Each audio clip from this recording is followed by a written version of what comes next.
C'est sûrement la chose la plus frustrante quand on travaille sur DaVinci Resolve, le fameux Media Offline qui vient placarder un écran rouge sur notre écran de visualisation et sur la timeline.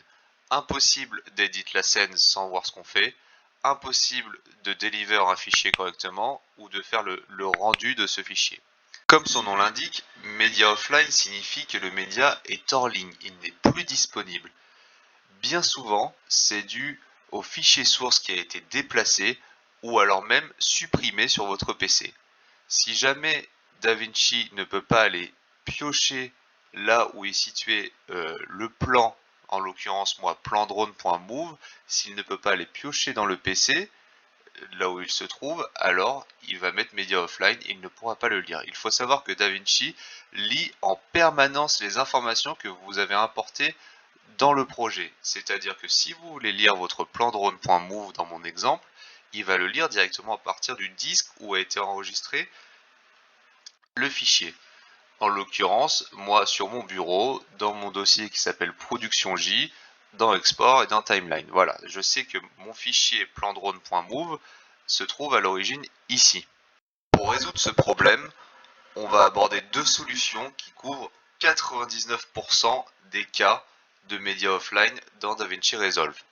La première consiste à ce qu'on appelle relink le fichier, c'est-à-dire dire à DaVinci que le fichier en fait il se trouve ici. Ça c'est dans le cas où votre fichier a été déplacé et on va dire à DaVinci bah écoute maintenant il se trouve ici donc va le chercher ici. Ou alors pour ce cas-là si le fichier a été déplacé on peut tout simplement côté PC le remettre dans sa bonne destination, donc dans le bon dossier là où il était à l'origine. Et la deuxième solution, qui arrive dans beaucoup moins de cas mais qui arrive souvent aussi, c'est que le fichier est bien à sa place, on ne comprend pas pourquoi DaVinci n'arrive pas à le lire, le chemin d'accès est bon, le folder destination est bon, et pour autant on a toujours ce media offline. Alors dans la plupart des cas, ça va être un problème de disque saturé. Donc le disque saturé, si votre disque C par exemple stocke le fichier sur lequel vous êtes en train de travailler et que votre disque est saturé, c'est-à-dire en général en dessous de 1 giga d'espace libre, alors DaVinci ne va pas pouvoir continuer à travailler sur votre disque. Il faut savoir que DaVinci enregistre en permanence des informations de cache, de galerie et de proxy sur votre disque C. Donc même si vous pensez qu'il vous reste 1 giga et que DaVinci peut continuer à travailler dessus, non, DaVinci continue à encoder des informations sur votre disque. Donc dans un premier temps, je vous invite à vous rendre dans Media Pool, ici. Par défaut, vous y êtes sûrement, mais vous vérifiez d'avoir bien cliqué sur Media Pool. Vous allez vous rendre sur votre plan dont le média est offline. Vous faites un clic droit. Et dans le clic droit, vous allez pouvoir sélectionner tout en bas Relink Selected Clips.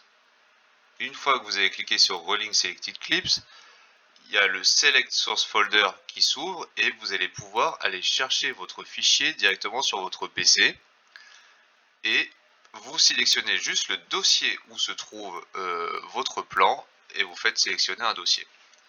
Une fois que c'est fait, normalement, si vous avez mis la bonne destination, DaVinci va automatiquement remettre votre plan à l'origine et vous pourrez le visualiser correctement.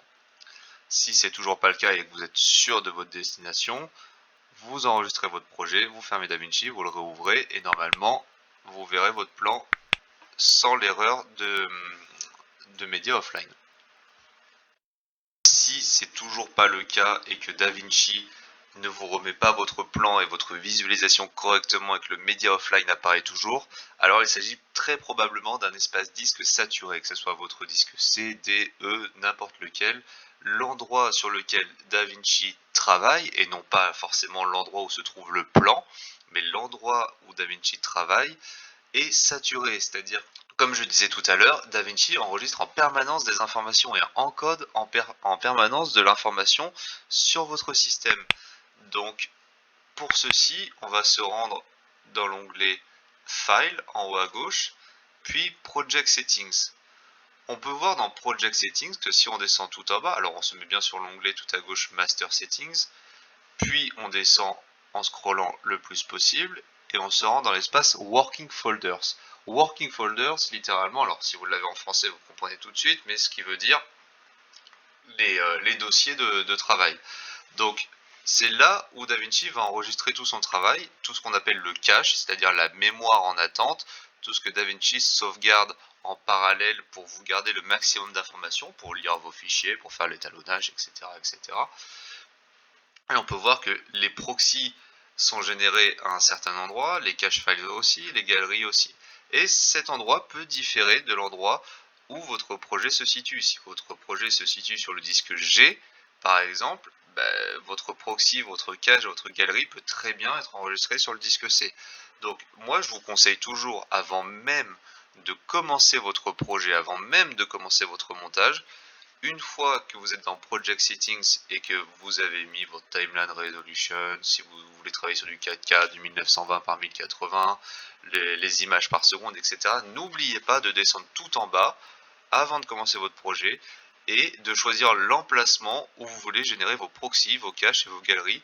Choisissez un disque qui a beaucoup d'espace. Quand on travaille sur des projets, une vidéo qui va durer une dizaine de minutes en montage et qu'on passe plusieurs heures dessus, on peut vite se retrouver avec 200-250 gigas de proxy, de cache. Par exemple, les galeries prennent pas beaucoup de place en général, mais les proxys et les caches, c'est des centaines de gigas.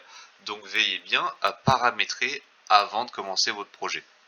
Sinon, en cours de projet, vous allez vous retrouver avec un disque saturé et donc un média offline. Voilà, ce sont les deux raisons principales pour l'erreur média offline qui vous met cet écran rouge et qui vous empêche la visualisation.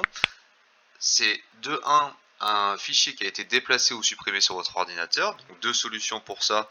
Soit vous partez directement sur le clic droit dans le Media Pool et vous faites un relink selected clip. Et dans ce cas-là, vous allez chercher sur votre PC l'emplacement où se trouve votre fichier et vous faites un relink. Ou alors, la deuxième solution à ce problème, c'est que vous pouvez aussi bouger, déplacer directement depuis votre PC et DaVinci reconnaîtra automatiquement que le fichier est revenu à son endroit d'origine. Et puis l'autre problème, si ces deux solutions ne sont pas bonnes, c'est que le disque est saturé, comme on vient de le voir. Vous choisissez bien l'emplacement de vos caches, de vos proxys et de votre galerie afin de travailler sur un espace libre. Réservé d'ailleurs, si vous faites du montage très régulièrement, en conclusion, je vous conseillerais donc de choisir un disque dur qui soit externe, qui soit interne, avec 1 Tera de stockage en général, et c'est un disque sur lequel vous allez travailler tous vos caches et tous vos proxys.